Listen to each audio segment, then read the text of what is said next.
along the narrow coastline of central Vietnam, where mountains press close to the sea and river mouths open like gateways. A kingdom once rose and faded with the tides. It was Champa, an Indianized maritime civilization shaped by Austronesian-speaking Cham peoples, known in early Chinese records as Lini, and remembered today through brick towers, weathered inscriptions, and the quiet persistence of Cham communities. Champa was never a single-walled capital the way later empires imagined themselves. It was a chain of coastal principalities, ports, river valleys, and temple centers, linked by sea routes, diplomacy, and sometimes war. Over more than a millennium, Champa stood at the crossroads of the South China Sea, absorbing ideas from India, trading with China and Southeast Asia, and defending its coastlines against powerful neighbors. Its story is not only a tale of collapse.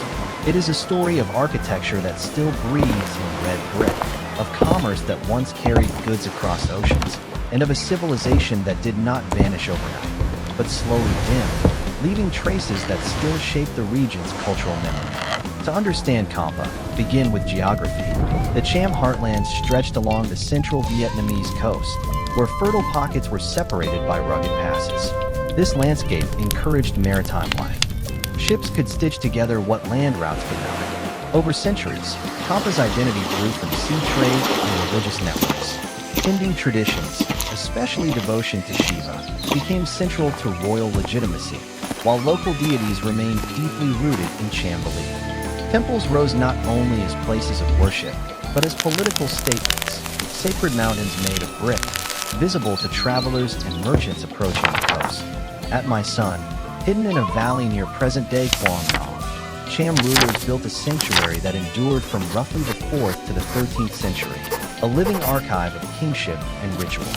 UNESCO recognizes Mai Son as exceptional evidence of cultural interchange, an indigenous society adapting influences from the Indian subcontinent into its own art and architecture, creating a distinct Champa style that is neither simply Indian nor merely local, but something new.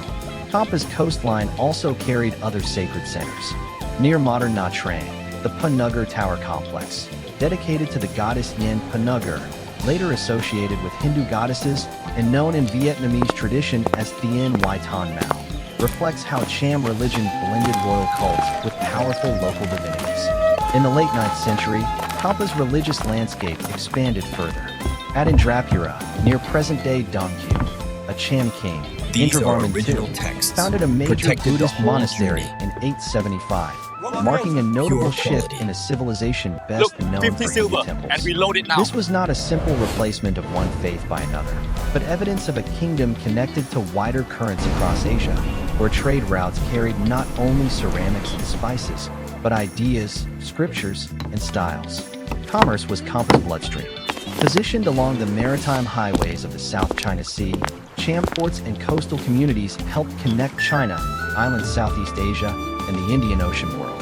Merchants and sailors moved ceramics, forest products, aromatics, textiles, and other valuable cargoes through these waters. Champa's prosperity depended on ships and monsoon winds, on safe harbors and skilled pilots, on the ability to negotiate with foreigners and to control coastal corridors. Yet the same sea that enriched Champa also exposed it. The kingdom lived in a zone where piracy, raiding, and naval conflict were frequent realities, and where rival powers, both to the north and to the west, could pressure its fragile coastal chain. Over time, Champa faced repeated conflict with Dai Viet to the north and with Khmer polities to the southwest. The frontier was not a single line. It shifted with each campaign, each alliance, and each succession crisis. In some eras, Champa struck outward, launching raids and asserting influence. In others, it absorbed heavy blows, cities sacked, rulers killed, populations displaced. The record is one of attrition, victories that proved temporary, defeats that accumulated. The 13th century added a further shock when Mongol Yuan forces pushed into Southeast Asia.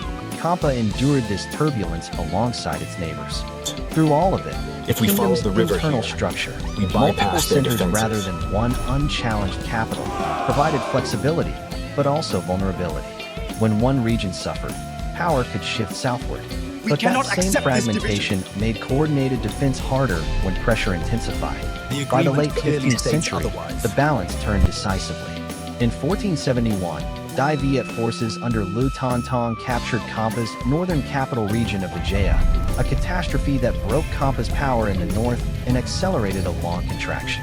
What survived was not the old Champa at its height, but a reduced southern polity, often associated with Panduranga, centered in the south-central coast.